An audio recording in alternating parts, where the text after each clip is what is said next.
Halo pemirsa, apa kabar Anda hari ini? Senang sekali saya Raden Madlias dapat kembali menemani Anda dalam sebuah program talk show yang inspiratif. Ini dia, Bincang Sehati. Nih pemirsa, saya mau tanya ya, kalau perempuan itu kan ada namanya siklus bulanan. Disebut apa? Menstruasi atau haid. Nah, ini kan menjadi salah satu indikator kapan nih si perempuan ini berada di masa suburnya gitu ya. Jadi kayak ada hitung-hitungannya gitu ya. Nanti detailnya kita tanyakan. Tapi kalau pria gimana nih ngukurnya? Invisible gitu ya. Nggak kelihatan. Nggak ada patokan yang yang pasti gitu ya. Kalau perempuan kan ada setiap tanggal segini siklusnya 28-30 hari gitu ya. Itu kan kelihatan tuh masa suburnya kapan dan lain sebagainya. Tapi kalau pria itu kayak flat plain aja karena nggak ada siklus bulanan yang jadi rutin mereka alami setiap bulannya. Nah pertanyaannya gimana sih untuk mengetahui siklus dari si pria ini terkait kesuburan mereka. Terus gimana juga menjaga kesuburannya. Yang kalau bisa tidak hanya dijaga tapi ditingkatkan. Apalagi buat mereka yang punya promil atau baru saja menikah dan ingin segera mendapatkan buah hatinya. Jadi kita hari ini akan mengupas tuntas gimana caranya menjaga kesuburan pria. Tapi sebelum bahas itu kita akan membahas terlebih dahulu beberapa mitos atau fakta seputar kesehatan pria ya. Kita lihat yang pertama. Wah ini relate banget kali ya sama hidup saya. Ya iyalah karena saya juga pria. Oke, yang pertama adalah lebih baik memakai boxer ketimbang celana dalam. Dulu waktu saya kecil kayaknya belum begitu populer ya boxer. Dalam artian kayak lebih banyak orang pakai celana dalam. Tapi sekarang tuh kayak eranya itu shifting ya dari yang memakai underwear aja, ya boxer juga underwear sih. Tapi maksudnya beda ya, itu kan bentuknya segitiga nih kalau celana dalam yang konvensional yang dulu gitu ya. Kalau sekarang kan dia lebih yang ke boxer. Ada beberapa orang beranggapan gini, kalau celana dalam itu, terutama yang kayak bentuk segitiga, itu kan ketat banget ya.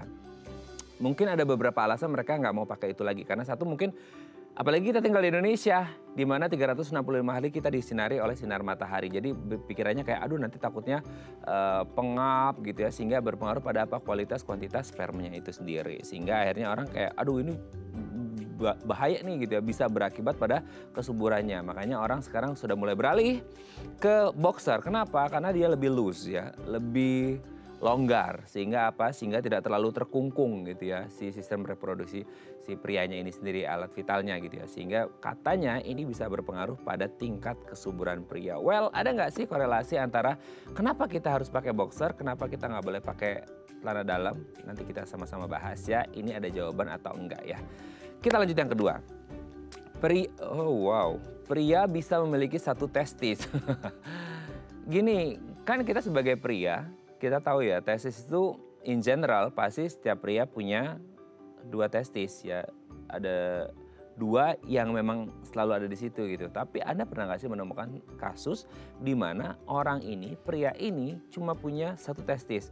Nggak ngerti, ini memang karena terjadi ya, nggak ngerti ya, mungkin itu karena kecelakaan satu dan lain hal kondisi kesehatan. Atau dia memang bawaan sejak lahir, congenital gitu ya, sehingga memang mereka terlahir dengan kondisi seperti itu gitu ya. Nah ini kan masalah-masalah yang kadangkala banyak jadi pertanyaan. Kalau pada umumnya pria memiliki 2 testis, pertanyaannya adalah bagaimana jika ada seorang anak berjenis kelamin pria memiliki hanya 1 testis, atau pada kemudian hari ada case yang lain gitu ya, sehingga akhirnya testisnya hanya tinggal 1. Ini berpengaruh nggak sih pada kesuburan pria, dan juga bisa nggak pria hidup hanya dengan 1 testis? Nanti kita tanyakan ya. Oke, kita lanjut yang ketiga pemirsa ya. Sunat katanya bagus untuk kesehatan pria. Well, talking apart from any religion ya. Jadi kayak kita nggak ngomongin seputar agama gitu ya. Karena ini akan jadi big issue kalau kita ngomongin agama. Tapi kalau kita ngomongin secara medical point of view, kita ngerti bahwasanya secara sudut pandang medis, katanya sunat atau sirkumsisi lah ya gitu ya, itu menjadi satu hal yang baik untuk kesehatan pria itu sendiri. Katanya gini, bisa mencegah beberapa penyakit menular seksual ya, seperti sifilis, herpes, atau mungkin yang lainnya seperti infeksi saluran kemih dan lain sebagainya. Atau bahkan yang lebih ekstrimnya adalah kanker penis.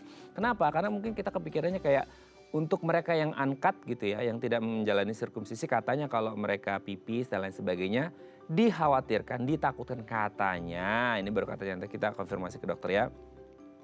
Ada mungkin sisa-sisa kotoran, ya entah dari air seninya kah dan lain sebagainya, akhirnya nempel di kulupnya gitu ya, sehingga ini berpotensi menimbulkan infeksi dan lain sebagainya. Tapi saya nggak ngerti, nanti kita tanyakan ke dokternya ya. Oke, kita lanjut yang keempat ya. Pria bisa mengalami infertilitas. Ini menjadi satu topik yang sangat panas gitu ya. Kalau kita ngomongin ada Pak Sutri yang sudah bertahun-tahun membina rumah tangga dan belum dikaruniai buah hati. Nah ini jadi dilematis karena apa? Karena kebanyakan akhirnya yang menjadi pihak yang di-blame, disalahkan adalah pihak perempuannya gitu ya. Kayak aduh kamu itu kayaknya infertil deh, kamu kayaknya kurang ini kurang itu, kamu harus treatment ini dan lain sebagainya. Sehingga jarang sekali pihak pria yang menjadi objek gitu ya untuk oh kayaknya ada sesuatu dengan fertilitas kamu infertil dan lain sebagainya. Nah kadang pun ketika saya ngobrol dengan banyak orang itu ketemunya adalah ketika mereka konsultasi ke dokter gitu ya, itu biasanya cuma istrinya doang yang datang, suaminya nggak mau gitu ya, karena mungkin mereka kayak I'm fine gitu, saya nggak apa-apa, saya fertil kok, cuma mungkin masalahnya di istri. Nah pertanyaannya, bisa nggak sih cowok juga mengalami infertilitas alias nggak subur? Nanti kita tanyakan ke dokternya ya, kan kita sama-sama manusia, ada kemungkinan ini fertil atau ini nggak atau ini infertil gitu ya, nanti kita bahas. Kita lanjut yang terakhir pemirsa. Memangku laptop memicu penurunan kualitas sperma. Nah kita ngerti ya, jadi kayak kalau kita mangku laptop gitu ya, wah ini terjadi kayaknya banyak banget waktu pandemi kemarin ya, di mana kita banyak WFH, work from home gitu ya, sehingga kayak kita sangat nyaman untuk bekerja di rumah sambil rebahan, sambil nyemil, sambil mangku laptop. Wah enak banget tuh sambil zooman dan lain sebagainya. Nah ini yang kadang-kala ditakutkan oleh banyak orang. Kenapa sih hubungannya mangku laptop sama kesuburan pria? Katanya, jadi kalau Anda punya laptop pasti di bawahnya itu kan ada kayak semacam fan-nya gitu ya. Nah itu kan dia bisa menimbulkan panas. Pengaruhnya ke apa? Nah biasanya kan kalau di pangku kan deket si dede ya gitu. Sehingga akhirnya karena bisa menimbulkan panas dan akhirnya bisa mengganggu kesuburan pria. Waduh, ada hubungannya nggak sih? Ketika kita ngomongin ada radiasi juga katanya di situ, ada suhu panas di situ, nanti kita bahas ya. Oke, itu tadi beberapa mitos atau fakta seputar kesehatan pria dan kami akan membahasnya sesaat lagi. Tetap bersama kami di Bincang Sehati.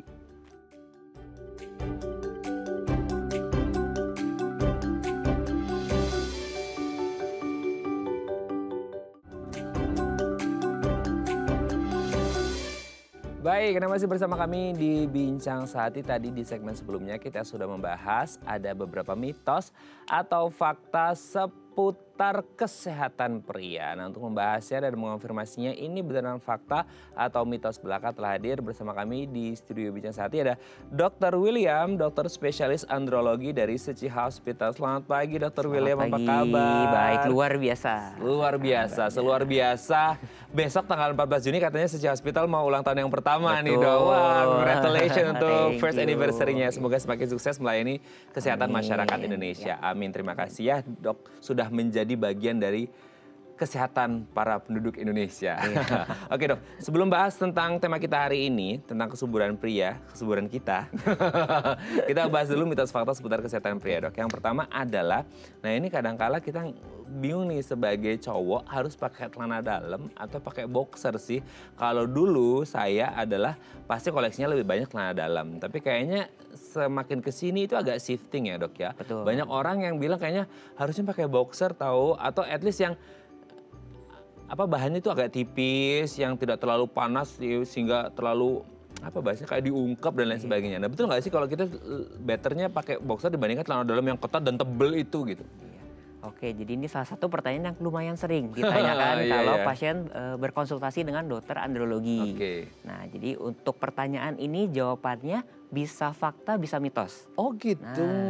Iya, kenapa bisa mitos, kenapa bisa fakta? Berarti ini 50-50 ya? Betul. Tergantung situasi nih kayaknya. Betul. Oke, gimana tuh dok? Ya, jadi mungkin pertama-tama kita harus tahu dulu karena si pabrik sperma itu testis ya, biji testis terletak di dalam buah zakar dan diciptakan itu menggantung di luar tubuh. Jadi secara suhu dia harus berada di bawah suhu tubuh sekitar 3 derajat Celcius lebih rendah dari suhu tubuh supaya spermanya bisa diproduksi dengan baik. Seperti itu.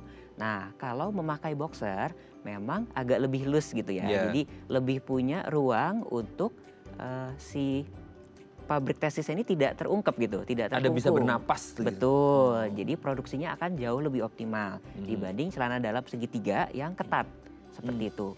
Nah, tapi kenapa 50-50 nih? Jadi perlu diketahui dulu bahwa produksi sperma itu tidak hanya berdasarkan suhu. Gitu. Jadi ada faktor gaya hidup, merokok, olahraga itu juga berpengaruh. Jadi tidak bisa semata-mata misalnya kita pakai boxer, oh pasti subur nih, spermanya bagus. Padahal dia mungkin obesitas, gaya hidupnya kurang baik, merokok dan lain-lain seperti itu. Oke, jadi maksudnya memakai boxer itu memang bisa ada sirkulasi lebih oke gitu ya dibandingkan dengan celana dalam yang tebal dan ketat. Tapi itu bukan menjadi satu-satunya faktor, masih ada faktor yang lain, gaya hidup, obesitas dan lain sebagainya. Jangan pula kepikiran gini ya, Dr. William bilang, oh ya yang loose itu lebih baik, malah jadi kepikiran ya udah kalau gitu nggak usah pakai celana dalam aja sekalian, enggak juga ya, gitu ya. Jadi jangan pikirannya segitu kan kadang-kadang orang kita kreatif tuh dok ya, jadi jangan seperti itu juga ya. Jadi kayak itu kan lebih loose lagi, lebih subur lagi, enggak juga. Jadi ada faktor nanti. Oke dok, kita lanjut yang kedua ya. Ini agak kondisi yang jarang, bukan nggak tahu ya, jarang atau enggak karena ini memang tidak terlihat ya. Katanya ada pria yang bisa hanya dengan satu testis aja tuh dok. Kan selama ini kalau kita lihat, kita belajar biologi di sekolah dan lain sebagainya itu selalu terlihat dua gitu. Jadi standarnya tuh dua. Tapi adakah yang hidup dengan satu testis atau gimana? Ya. Ini kondisinya memang agak jarang ya, tidak terlalu sering ditemukan di praktek. Nah, bisa nggak pria hidup dengan satu testis? Jawabannya bisa, ini fakta. Ya, jadi harus diketahui dulu sebetulnya waktu kita di kandungan ibu kita gitu ya, di kandungan orang tua kita, testis itu memang ada dua, kiri kanan, dan dia masih di dalam perut. Nanti semakin bertambah usia kandungan, testis itu akan turun mengisi ke dalam buah zakar seperti itu. Jadi waktu lahir itu harusnya normalnya dua-duanya sudah di buah zakar, sudah turun. Nah, memang ada beberapa kondisi yang khusus gitu ya, atau yang kongenital, yang bawaan gitu. Itu memang ada yang sebelahnya turun, sebelahnya tertinggal di dalam rongga perut. Itu ada, memang kasusnya jarang, tapi bisa. Bisa hidup gak pria itu? Bisa jawabannya. Tapi ada resikonya. Untuk testis yang sudah turun sempurna ke dalam buah zakar itu bisa beroperasi dengan baik, memproduksi sperma dan hormon laki-laki dengan baik. Tapi untuk testis yang masih tertinggal di dalam perut itu bisa jadi resiko keganasan seperti tumor. Itu kalau sudah bertahun-tahun baiknya memang diangkat karena dia tidak turun seperti itu. Itu maksudnya diangkat berarti diambil atau dia bisa diturunin dok? Kalau masih bisa diturunkan, kita usahakan diturunkan gitu. Masih dalam mungkin ada beberapa batas waktu tertentu gitu ya. Misalnya dalam 1 tahun itu bisa diturunkan. Tapi kalau memang sudah telat gitu ya konsultasinya, diketahui kondisinya sudah agak telat, sudah mungkin 20 tahun, 30 tahun hidup dengan satu testis. Nah itu resiko sekali testis yang tertinggal di perut itu menjadi keganasan seperti itu. Oh berarti lebih baik diambil. Betul, ya, takutnya jadi hal-hal yang tidak diinginkan ya. Oke dok, kita lanjut yang ketiga ya. Sunat, terlepas dari agama tertentu, itu katanya bagus untuk kesehatan pria. Gimana tuh dok? Ini mitos atau fakta? Ya, ini jawabannya fakta. Oh, ya, kenapa? Sunat memang atau sirkumsisi gitu ya dalam bahasa medis itu sangat baik. Memang sangat disarankan bagi setiap pria. Kalau misalnya dari kecil gitu ya sudah disarankan itu baik gitu. Kenapa? Karena kita tahu kalau ujung penis itu kan ada kulup ya. Kalau bahasa medis namanya preputium. Iya, itu dia akan menutupi kepala penis. Nah, kalau di sunat atau sirkumsisi kan bagian tersebut yang diangkat dibuang gitu ya. Nah, kalau pada orang yang tidak disunat, memang sebetulnya secara umum tidak apa-apa. Kalau dia bisa menjaga kebersihannya dengan baik. Tapi kalau misalnya agak males, mungkin kadang iya kadang tidak. Nah, itu resiko sekali. Jadi ketika seorang pria buang air kecil, kan memang kadang ada sisa-sisanya tuh. Betul. Ya, sisa-sisa zat yang sudah tidak dibutuhkan tubuh, sudah berbahaya gitu ya. Dan kalau bertahun-tahun itu numpuk di balik kulupnya itu itu resiko infeksinya cukup besar. Jadi memang disarankan untuk sunat atau sirkumsisi bahkan dari kecil seperti itu. Oh, oke. Tapi kalau udah yang udah gede baru tahu kayak wah hari ini dengar dokter William bilang begitu harus sirkumsisi, saya mau sirkumsisi, ada batasan umur nggak sih sebenarnya? Kalau umur sih nggak ada, cuman memang sedikit meningkat resikonya kalau sudah besar kan mungkin ukuran penisnya sudah agak besar. Jadi kalau ada tindakan seperti pembedahan minor seperti itu ya, mungkin resiko perdarahannya memang sedikit meningkat gitu. Tapi kalau sejauh ini sih aman. Aman gitu. ya. Umur berapapun boleh. Umur berapapun boleh ya. Demi kesehatan ya dok. Betul, ya. Nanti diupayakan yang terbaik ya. Ini kayaknya banyak yang dapat pencerahan nih dari Dr. William hari ini ya. Demi kesehatan ya. Ini kita ngomongnya dari sisi kesehatan. Oke, kita lanjut yang keempat. Pria bisa mengalami infertilitas dok. Ini kayaknya gimana di Indonesia itu banyak banget yang akhirnya jadi pihak istrinya atau pihak perempuannya nih yang kayak kamu periksa. Karena suami bilang I'm fine aja gitu, nggak ada masalah. Sebenarnya pria juga bisa infertil nggak sih atau gimana tuh? Iya, kalau di budaya timur ya, termasuk Indonesia, memang secara fakta yang berobat terlebih dahulu biasa istri nih kalau mau program hamil. Kok sepertinya pria, oh saya nggak ada keluhan, saya nggak ada gejala, I'm fine, nggak ada masalah sepertinya. Akhirnya istrinya yang periksa dulu dan ternyata kalau istrinya tidak kenapa-napa, prianya kadang I'm fine, nggak apa-apa gitu. Jadi masih apa denial seperti itu. Padahal ya secara umum, secara global nih 30-40% dari kasus infertilitas, kasus ketidaksuburan itu faktor sperma loh dari pria.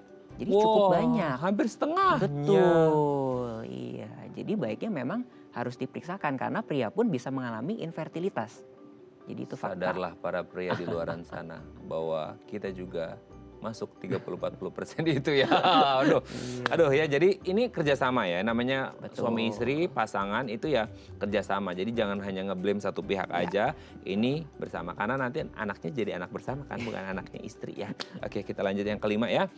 Memangku laptop memicu penurunan kualitas sperma. Seberbahaya itukah memangku laptop atau semengerikan itukah hal yang sering banget mungkin kita lakukan, apalagi di pandemi kemarin dok ya, orang WFH dan lain sebagainya, itu bisa seperti itu atau gimana? Ya, jadi memang secara data gitu ya, memang secara pandemi kemarin itu banyak. Karena work from home seperti itu memangku laptop itu sudah jadi mungkin salah satu budaya ya. Termasuk setelah pandemi pun sekarang cukup banyak nih saya perhatiin mungkin teman-teman atau ada orang di luar sana yang kerjanya dengan memangku laptop dan itu tidak sebentar, bisa berjam-jam. Betul. Gitu. Jadi saya kembali lagi ke penjelasan yang tadi mitos fakta yang pertama, bahwa biji testis itu harus suhunya lebih rendah supaya dia memproduksi sperma sel benih pria dengan optimal. Jadi kalau laptop kita tahu di bawah itu kan ada fan-nya, jadi cukup panas. Meskipun sudah pakai fan, itu suhunya bisa 40 derajat ke atas. Dan kalau sudah, mungkin kalau 1-2 hari tidak terlalu masalah. Tapi kalau 1 tahun, 2 tahun, dan setiap hari bekerja dengan memangku laptop, itu berbahaya sekali. Karena produksi spermanya jadi tidak optimal. Jadi sedikit nanti jumlah sel benihnya. Itu kalau laptop dok, kalau yang banyak juga nih, agak keluar topik dikit nggak? Misalnya kayak handphone dok, katanya bisa ada panas juga kan, atau radiasi, pengaruh nggak sih? Atau beda sama laptop atau gimana? Oke, jadi kalau dibanding laptop gitu ya, handphone mungkin tidak terlalu panas. Kecuali untuk gaming gitu ya. Itu akan panas. Tapi secara umum memang handphone sedikit lebih aman gitu. Cuman handphone ini radiasinya cukup besar. Gitu. Jadi memang sedikit banyak akan berpengaruh. Tapi balik lagi, tidak hanya faktor laptop atau handphone saja nih yang berkontribusi gitu ya terhadap produksi sperma optimal. Masih banyak faktor lain, tapi memang harus hati-hati.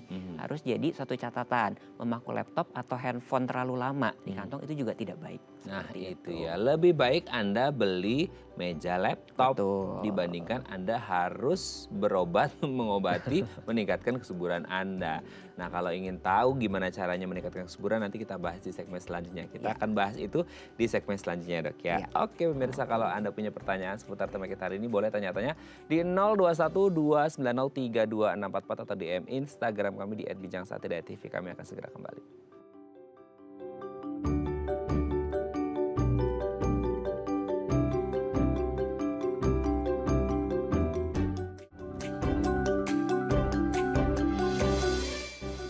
Baik, Anda masih bersama kami di Bincang Sehati. Kita masih membahas sama kita hari ini gimana sih cara menjaga kesuburan pria. Kalau Anda punya pertanyaan, seputar tema kita hari ini boleh tanya-tanya di 0212903244 atau DM Instagram kami di @bincang1.tv. Kita masih bersama dengan Dr. William, dokter spesialis andrologi dari Suci Hospital. Oke dok, sekarang kita bahas dulu nih bagian dan fungsi reproduksi pria. Selama ini kan kita tanya ya hanya sekitar situ aja gitu, tapi sebenarnya hanya di luar itu saja kah atau di dalam ini juga ada beberapa yang nggak kelihatan sama mata kita gitu? Ya, oke baik. Jadi memang awalnya kita perlu bahas dulu nih. Kalau kelihatan dari luar kan mungkin hanya batang penis dan buah zakar ya yang kelihatan dari luar. Jadi secara umum itu memang dibagi dua nih. Ada bagian di luar yang terlihat, ada bagian yang di dalam. Di dalam rongga panggul itu tidak terlihat. Nah, mungkin saya bahas dulu dari biji testis gitu ya. Itu kan pabrik sperma dan hormon laki-laki, testosteron. Nah, di dalam pabrik itu dihasilkan sel benih setiap hari. Jadi produksinya itu terus-menerus. Beda dengan wanita yang mungkin sebulan sekali gitu untuk menghasilkan sel telur. Nah, dari pabrik itu akan keluar melalui beberapa saluran. Itu salurannya ini cukup panjang dan itu tidak bisa kita lihat karena letaknya di dalam. Gitu. Nah, di dalam ini tidak bisa kita lihat, tapi sepanjang saluran tersebut, sepanjang spermanya berenang gitu ya untuk keluar melalui ujung penis, itu ada beberapa struktur yang bernama kelenjar aksesori. Termasuk salah satunya mungkin kalau pemirsa pendengar itu prostat. Iya. Dan vesicula seminalis, itu mungkin agak jarang dengar. Tapi dua kelenjar utama ini fungsinya untuk menghasilkan air mani. Jadi beda nih antara air mani dan sperma. Sperma itu sel benih, air mani adalah produksi kelenjar aksesori untuk mendukung pergerakan dan kehidupan sperma. Supaya dia bisa survive nih. Begitu masuk ke saluran reproduksi wanita, dia sudah ada pelindungnya, sudah ada nutrisinya, jadi bisa survive spermanya. Gitu. Gini gak sih dok?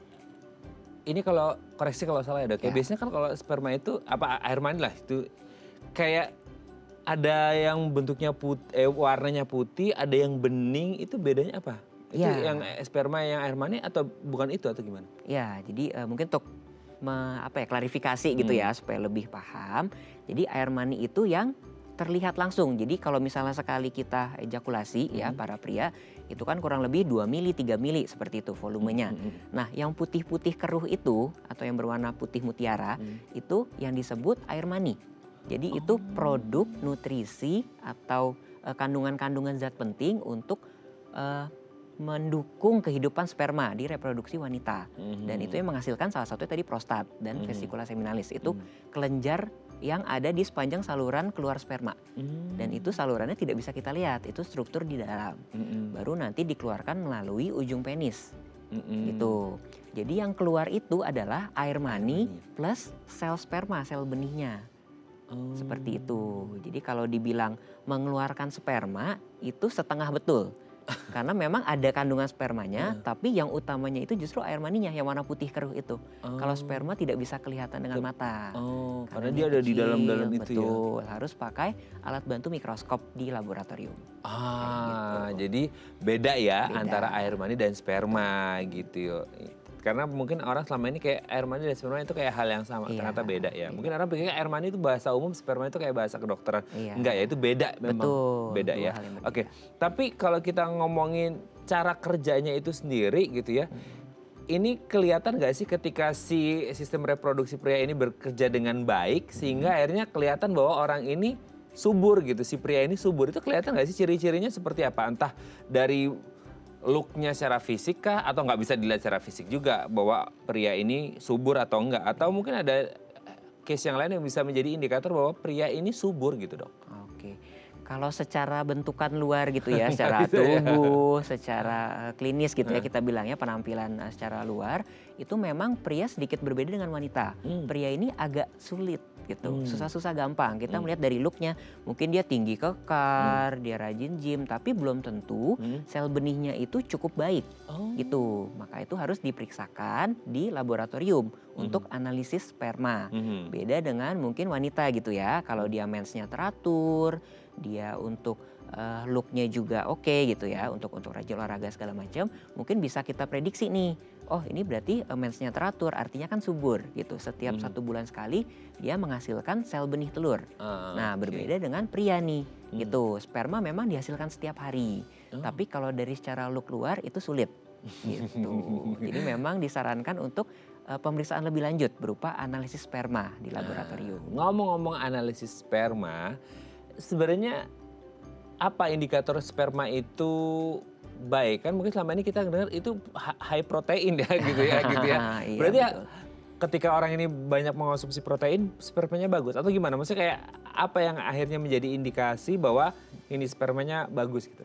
Ya, kalau di laboratorium ya saya bahas sedikit. Jadi untuk pemeriksaan analisis sperma ini itu ada dua bagian besar nih yang diperiksa. Nah, yang pertama itu adalah kalau kita sebut makroskopis. Jadi kan kalau misalnya diminta mengeluarkan sampel air mani dan sperma, itu kan dikasih ruangan fantasi room, blue room seperti itu akan ditampung di gelas steril dulu, di wadah steril. Dan itu bisa kita lihat langsung warnanya, volumenya bisa kita ukur, kekentalannya, itu semua namanya makroskopis. Jadi tanpa alat bantu kita bisa ukur nih langsung dari gelas tersebut gitu. Nah, kalau bagian kedua ini yang sulit karena harus menggunakan alat bantu namanya mikroskop. Jadi spermanya itu karena kecil tidak bisa dilihat dengan mata telanjang, itu kita harus menggunakan bantuan mikroskop baru bisa kita lihat nih jumlahnya berapa sekali keluar, sekali ejakulasi gitu ya. Berapa juta sih dalam 2 mili misalnya. Terus kita bisa nilai juga. Bisa kelihatan tuh dok? Bisa, iya nanti kita hitung gitu. Terus sperma kan juga berenang ya. Dia akan menuju ke sel telur kalau di dalam rahim gitu. Dia akan mencari sel telur gitu. Nah, di bawah mikroskop kita bisa lihat kecepatan berenangnya berapa sih? Atau mungkin semuanya tidak bergerak. Jadi spermanya banyak, tapi semuanya diam aja gitu. Selnya mungkin banyak yang mati. Tapi ada. Jadi nggak berenang, nggak bisa berenang lebih lanjut sampai ke rahim wanita gitu. Dan terakhir bentuknya. Jadi kalau sperma ya itu harus diketahui ada 3 komponen utama nih. Ada kepala, ada leher, sama ada ekor.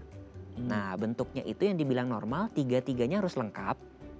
Dan kepalanya juga harus elips khusus gitu. Jadi kepalanya nggak peang gitu ya, nggak gepeng. Leher dan ekornya juga bisa membantu dia berenang seperti itu.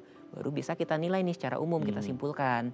Cukup nggak sih volumenya, cukup nggak sih kekentalannya, dan isinya banyak nggak, berenangnya bagus nggak, dan bentuknya bagus atau tidak. Itu kan banyak banget tuh sampai jutaan itu akhirnya melihatnya seperti apa? Misalnya sampelnya hanya sampel kah atau semuanya dilihat atau gimana? Ya, jadi kita di laboratorium itu hanya mengambil sedikit sampel gitu. Jadi kita homogenkan, kita aduk rata gitu ya. Kalau sudah rata, kita yakin rata, baru kita ambil beberapa tetes saja. Dan itu bisa kita nilai dengan skala tertentu, baru kita interpretasikan. Oh, dengan penampakan segini itu berapa juta, itu bisa dinilai. Seperti itu. Jadi nggak semuanya kita cekin, bisa bertahun-tahun cek. Iya, berjuta-juta sel itu ya, itu akan Iya. jadi PR banget ya. Oke dong, nanti kita lanjut lagi di segmen selanjutnya ya. Oke pemirsa, kalau Anda masih punya pertanyaan seputar tema kita hari ini, boleh tanya-tanya di 021 290 3264 atau DM Instagram kami di @bincangsaat.tv. Kami akan segera kembali.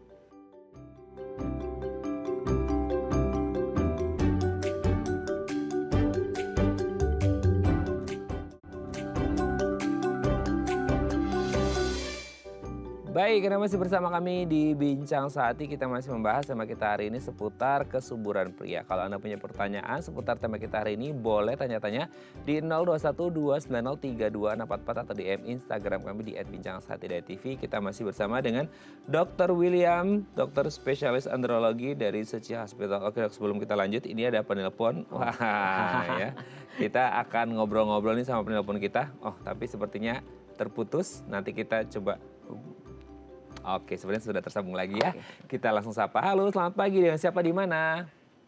Selamat pagi, saya Pak Anton dari Jakarta. Pak Anto di Jakarta. Silakan Pak Anto, mau tanya apa ke Dr. William? Pagi, Dr. William. Pagi Pak Anto. Saya mau tanya, saya pernah cek sperma di lab gitu. Saya terus tanya, sudah ada hasilnya. Sperma saya itu 70% bergerak, 30% tidak bergerak. Pertanyaan saya kan karena saya udah usia 47, makanan apa dan vitamin apa yang bisa memperbaiki sperma saya gitu. Terus apakah masih bisa vitalitas saya bisa lebih baik dengan konsumsi vitamin atau makanan yang lebih baik bergizi gitu. Terima kasih. Oke, Pak Anto sebelum ditutup, Dr. William ada yang ditanyakan ke Pak Anto? Ya, Pak Anto, mungkin saya mau konfirmasi, artinya baru pertama kali ya cek sperma ini ya? Iya. Oke, Iya, itu baik. di lab ya, di kayak apa, di ruang tertutup ya. Iya, Gitu. betul. Iya. Oke. Ada lagi dok atau sudah jelas? Sudah jelas. Sudah jelas ya. Oke, terima kasih Pak Anto di Jakarta. Kita akan coba jawab ya. 70% bergerak, 30% tidak bergerak. Mungkin yang mati itu kali ya dok ya, 30% ya, atau tidak aktif gitu ya. Nah, makanan atau vitamin, ada nggak sih yang bisa membuat lebih baik lagi? Dalam artian lebih banyak yang bergerak mungkin ya, sehingga menjadi salah satu indikasi bahwa ini spermanya subur gitu. Ya. Gimana? Ya, terima kasih Pak Anto untuk pertanyaannya tadi ya. Mungkin saya jawab dulu untuk hasil analisis spermanya dulu, baru nanti ke tips dan makanan gitu ya. Jadi kalau di analisis sperma sendiri, tadi yang seperti sudah saya sampaikan di segmen sebelumnya, itu ada 3 nih yang dinilai, jumlah, gerakan sperma, dan bentuk. Jadi untuk gerakan sendiri memang tidak ada satu orang pun yang 100% semua spermanya bergerak. Gitu. Batas acuannya minimal adalah total yang bergerak itu minimal 42%. Oh bagus dong ya Dan harusnya. 30%-nya itu gerak maju. Jadi mungkin ada yang gerak di tempat itu sedikit nggak masalah. Jadi kalau dari kondisi Pak Anto sendiri hasilnya sebetulnya cukup baik. Bahkan baik, normal gitu ya. Kalau tidak ada masalah di jumlah dan bentuk. Jadi gerakannya 70% bahkan sudah hampir 2 kali lipat normal. Gitu. Kalau untuk tips makanan atau aktivitas, memang kalau kita waktu kecil dulu kan ingat 4 sehat 5 sempurna seperti itu. Dan itu sangat berlaku untuk program hamil, untuk mempertahankan kesuburan pria itu sangat-sangat penting gitu. Jadi tetap harus ada makanan pokoknya, ada keseimbangan seperti sayur, buah, protein hewani, protein nabati, itu penting. Jadi harus campur-campur juga. Nggak bisa hanya makanan pokok, mungkin nasi atau mie saja gitu. Sayur, buah itu penting. Dan disarankan memang untuk mempertahankan, ini Pak Anto umur 47 dengan kondisi sperma yang baik ini sangat baik gitu. Apakah Pak Anto mungkin rutin olahraga seminggu 3 kali, itu tetap harus dipertahankan gitu. Jadi secara umum baik sebetulnya. Nggak mungkin 100% bergerak. Pasti memang beberapa sel sperma itu tidak bergerak atau mati gitu. Itu normal, tidak apa-apa. Itu normal ya? Betul. Ya Pak Anto ya.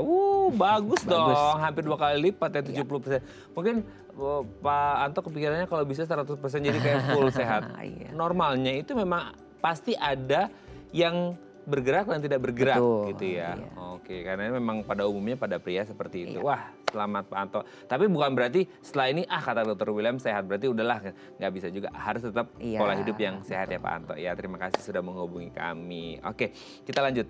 Sebenarnya kalau kita ngomongin produksi, entah itu air mani atau sperma yang berhubungan dengan kesuburan pria, itu sudah mulai diproduksi di usia berapa sih dok kalau untuk pria dok? Nah, kalau pria ini waktu akil balik atau pubertas kalau kita bilang. Jadi waktu remaja gitu ya, biasa sih kalau rata-rata di Indonesia mungkin awal-awal SMP tuh umur 13, umur 14 itu kan mulai puber.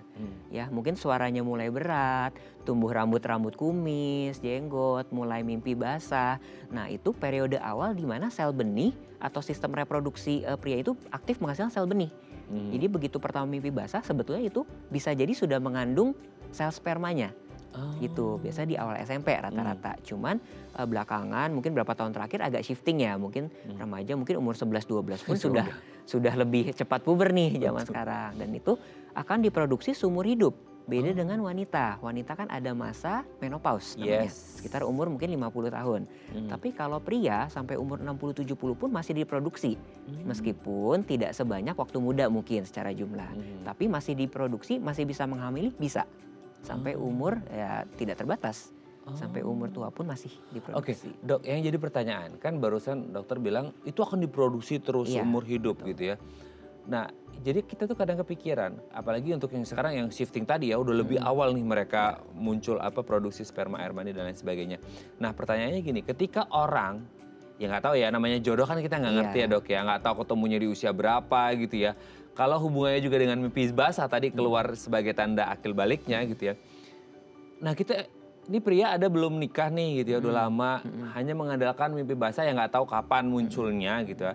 Sehingga akhirnya banyak tuh yang tidak dikeluarkan lah bahasanya. Sementara tadi kan 7 hari itu akan mati gitu ya.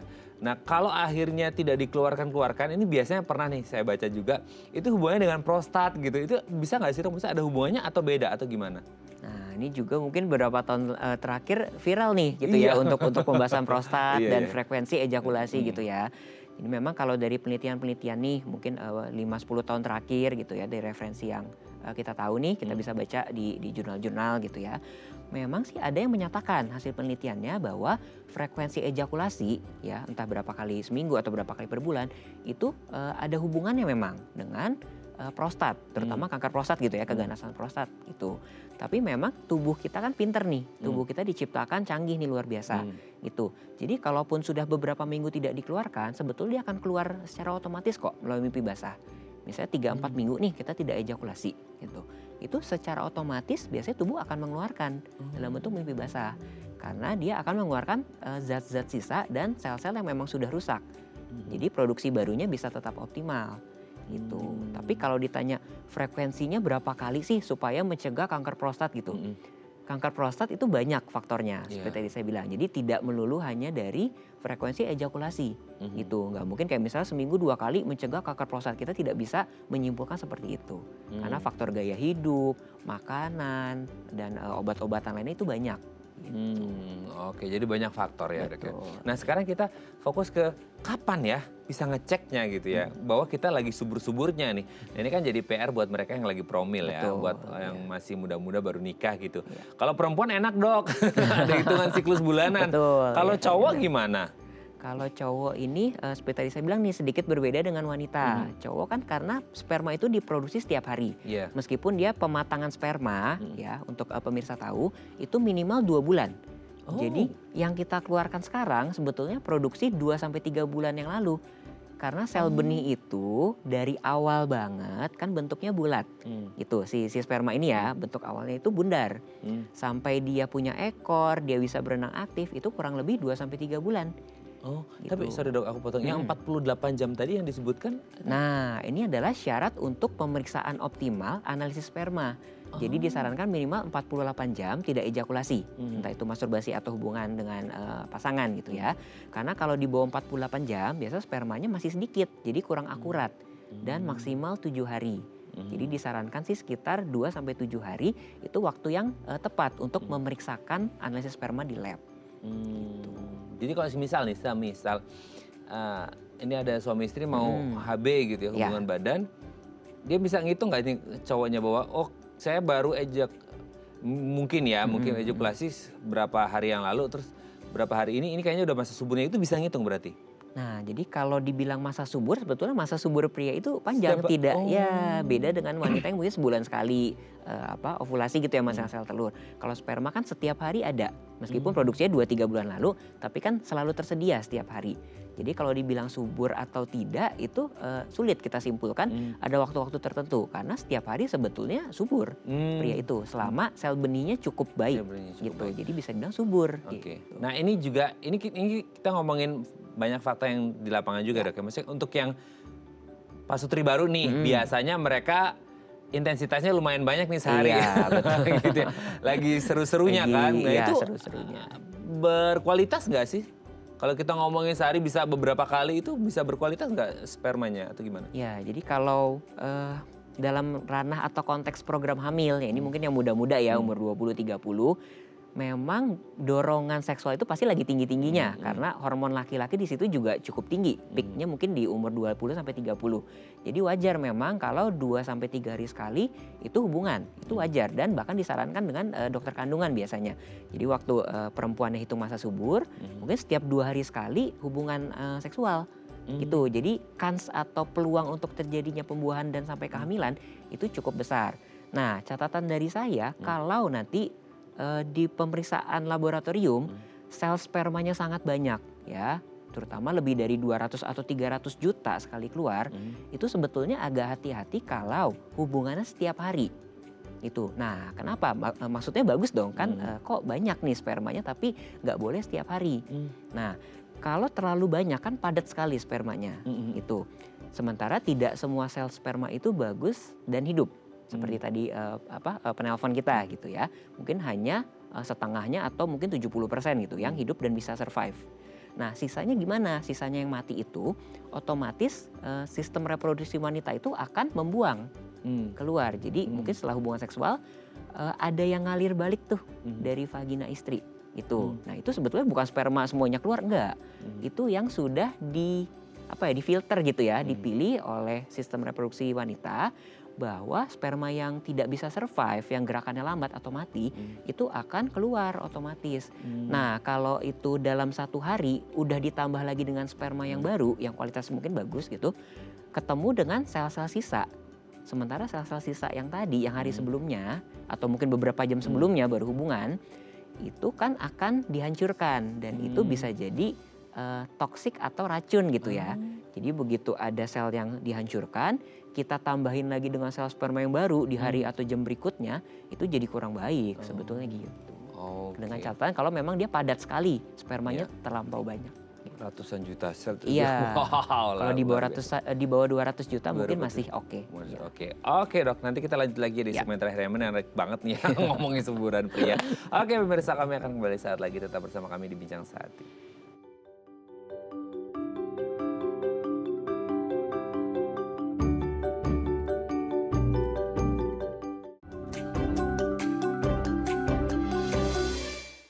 Baik, karena masih bersama kami di Bincang Sehati, kita masih membahas tema kita hari ini seputar kesuburan pria bersama dengan Dr. William, dokter spesialis andrologi dari Suci Hospital. Oke, Dok, sebelum kita lanjut ini ada DM Instagram.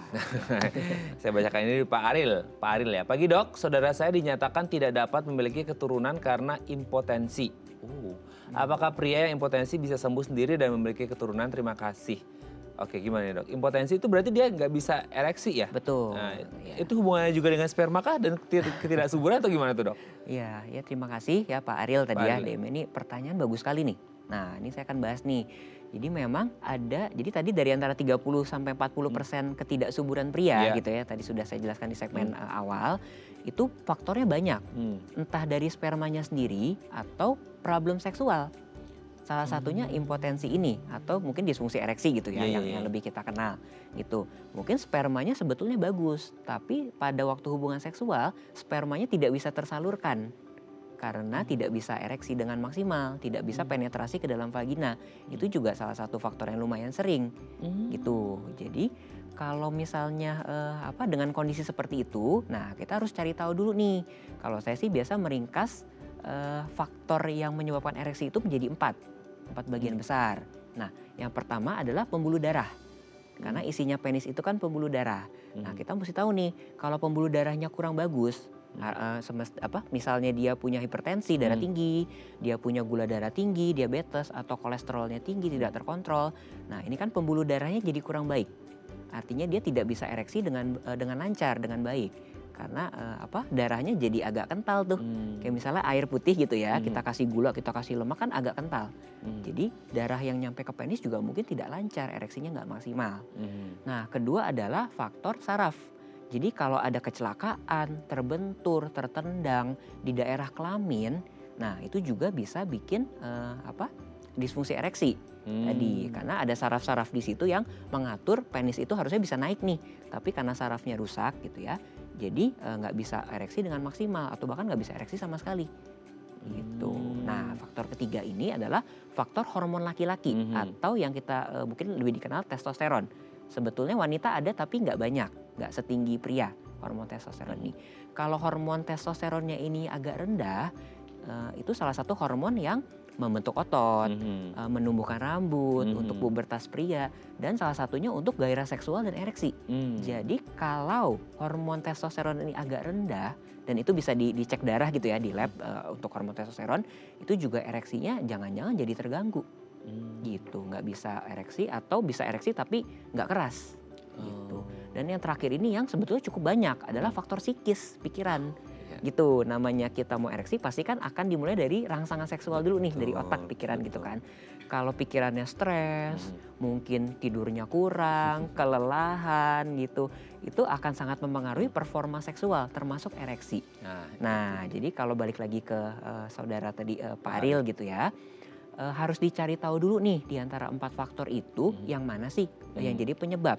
gitu. Jangan-jangan ada salah satu atau salah dua yang bisa kita intervensi atau terapi dulu. Padahal mungkin spermanya bagus, tapi begitu kita dukung, oh ereksinya lama-lama bagus, bisa hubungan seksual alami, ya mungkin akan bisa terjadi kehamilan. Seperti itu. Semoga ini bisa menjawab pertanyaannya Pak Ariel ya. Semoga sehat selalu. Dok, kita masih punya 1,5 menit terakhir. Ini pertanyaan penting sebenarnya mau tanyakan. Perkara MAND-L gitu ya, atau yang sekarang infertil lah gitu ya. Itu sifatnya permanen atau enggak sih? Karena banyak orang yang hanya dijudge di masyarakat kita bahwa kamu akan MAND-L itu selamanya gitu. Ya, oke. Nah ini pertanyaan mungkin terakhir tapi sangat penting nih. Iya, ini perlu saya jawab nih untuk supaya pemirsa tahu juga nih ya. Jadi mungkin nggak pakai tit lagi, saya agak langsung aja ya gitu ya. Untuk istilah mandul memang zaman dulu itu sering dipakai. Tapi zaman sekarang sebetulnya sudah sangat dihindari. Karena mandul itu kan kayak memblaming suatu orang, oh Anda mandul nih, tidak bisa menghasilkan keturunan. Padahal mungkin tidak mandul gitu tanda kutip, tapi ada gangguan mungkin spermanya kurang banyak atau berenangnya kurang bagus spermanya, tapi spermanya sendiri ada gitu. Jadi kalau dibilang permanen tidak, kita harus cari tahu dulu nih, kok dia dalam 1 tahun hubungan seksual rutin tidak pakai kontrasepsi tapi nggak hamil-hamil, sementara istrinya juga tidak ada gangguan gitu. Nah kita harus cari tahu dulu nih, infertilitas pada prianya ini kenapa? Apakah spermanya kurang banyak atau banyak tapi nggak ada yang berenang, mati semua? Nah itu kita harus cari tahu. Jadi bisa kita obati secepatnya. Jadi pemirsa harus tahu dulu nih, infertilitas pada pria itu bukan suatu yang permanen. Kita harus cari tahu dulu, penyebabnya kita identifikasi dan kita terapi secepatnya. Sehingga bisa jauh lebih baik dibanding kondisi awal. Itu dia ya, jadi ini bukan permanen, jadi nggak ada lagi istilah mandul, segera periksakan ke dokternya. Terima kasih dok, ini menjadi jawaban yang sangat penting yang ditunggu oleh banyak, terutama mungkin pasutri baru yang baru menikah lagi promil. Terima kasih dok, sehat terus, salam untuk keluarga di rumah dan teman-teman di Suci Hospital. Sekali lagi happy first anniversary untuk Suci Hospital, semoga bisa terus melayani masyarakat Indonesia dan sukses untuk tahun-tahun ke depannya ya. Salam untuk teman-teman di Suci Hospital. Selamat pagi dok. Oke pemirsa, itu tadi perbincangan kita dengan Dr. William. Dan jangan lupa untuk terus menyaksikan konten-konten inspiratif kami di platform The Eye Plus. Saya Raden Matias pamit, sampai jumpa dan selamat kembali beraktivitas di hari Kamis yang indah ini. Ingat sekali lagi happy first anniversary untuk Suci Hospital dan jaga kesehatan kesuburan pria. Sampai jumpa. Terima kasih dok.